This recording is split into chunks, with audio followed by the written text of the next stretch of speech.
এক গ্রামে থাকত সাইফুল নামে এক যুবক। তার বাবা অনেক আগেই মারা গেছেন। সংসারের সব দায়িত্ব এখন তার কাঁধে।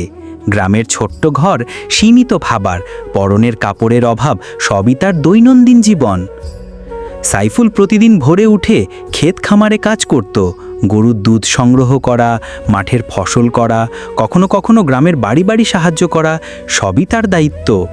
সন্ধ্যায় বাজারে গিয়ে ছোট ছোট কাজ করত, যার মাধ্যমে সামান্য টাকা উপার্জন হতো।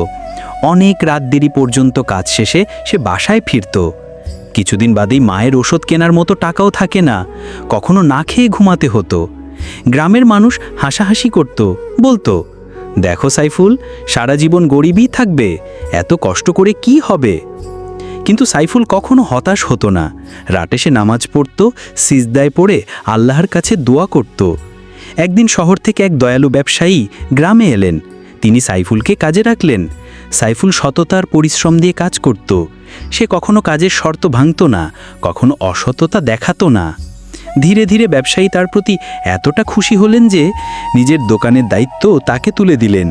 এবার সাইফুলের জীবন একেবারেই পাল্টে গেল, আর অভাবের দিন গেল অতীতে। মায়ের চিকিৎসা করানো হলো, ঘর মেরামত হলো, খাওয়া দাওয়া আর জামা কাপড় সব ঠিকঠাক হলো। কিন্তু সাইফুল শুধু নিজের জন্যই ভাবেনি, গ্রামে থাকা দরিদ্র মানুষদের সাহায্য করতে শুরু করলো। যাতে স্কুলে যাওয়ার টাকা ছিল না, তাদের শিক্ষার ব্যবস্থা করলো, অসহায় মানুষদের পাশে দাঁড়ালো।